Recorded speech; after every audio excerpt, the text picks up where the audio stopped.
Hi everybody, welcome back to Training with Ashley Part 2. Today we're going to be running you through some different things that have to do with furniture in the spaces. And so we're going to start today with the difference between the two types of bed ends that you're going to see as you're walking through your rooms. So I'm going to have Chris pan over here. The first thing we're going to show you is a folio bed end.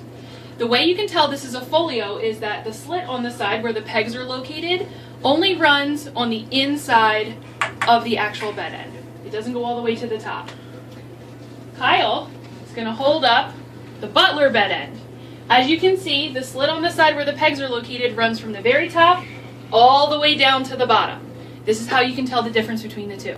So the next thing we're going to be doing today with the help of my sidekick Kyle is we're going to show you how to do a health and safety inspection, just a little snippet. And then we're going to show you the next step you're going to be doing in counting the furniture that's located in here. So Kyle, tell us what our first thing is we're going to be looking for today. Let's look for string lights. Okay, so you're going to look around. Anything in kind of plain view?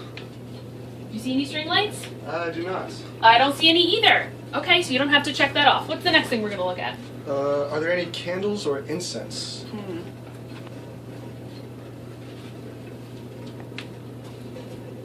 I don't see any of those either. How about you? No, I don't see any. Okay, we're good on that one. How about alcoholic cans or bottles? We should inspect a little better this time. I don't see any. I don't see anything either. I guess we're good on that. All right. All right, so the next step that we're going to move on to is we need to count the number of butler lofts or bunks or the number of folio bunks or lofts that are in the space. So you tell me what you have on your side of the room. I have one folio bunk. Okay, on my side of the room, I have one folio loft. So I'm going to fill out my form. I'm in Magnolia, 132, and we have two folio pieces or sets of furniture.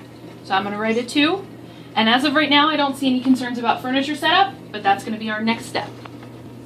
So the next thing we're going to talk about is potential concerns with furniture placement that you could come across in the rooms that you're inspecting. And this is something we need you to pay close attention to, as this could involve the student's safety. So if you look over here, Kyle is up on our bunked bed. And as you can see, there's a sprinkler head on this wall. We do not want a bed to be directly underneath a sprinkler head because a student could potentially hit that, setting it off. That would be really bad. It can, however, be right on the edge of the bed, as you can see in this video if Chris comes over here and looks at it.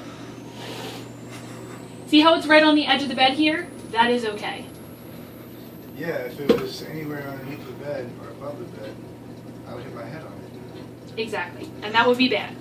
The other thing you may come across is beds directly under pipes that are running the length of the room overhead.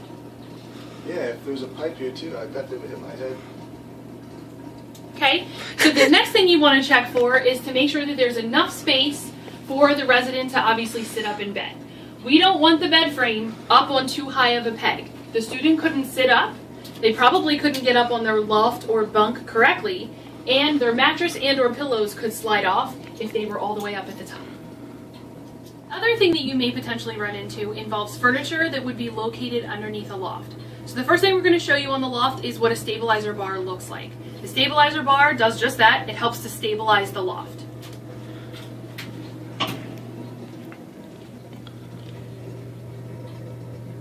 As you can see, it sits on the pegs just like a bed frame would.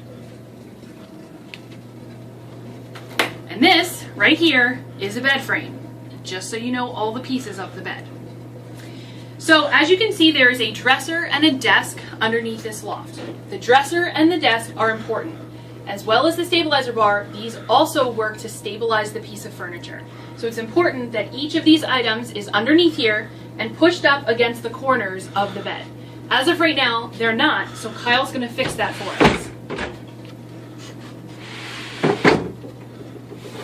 And as you can see, this piece of furniture, pretty darn stable. That's exactly what we want. If we were inspecting and we found any of these causes for concern, you would want to note those on your inspection sheet under concerns about furniture setup.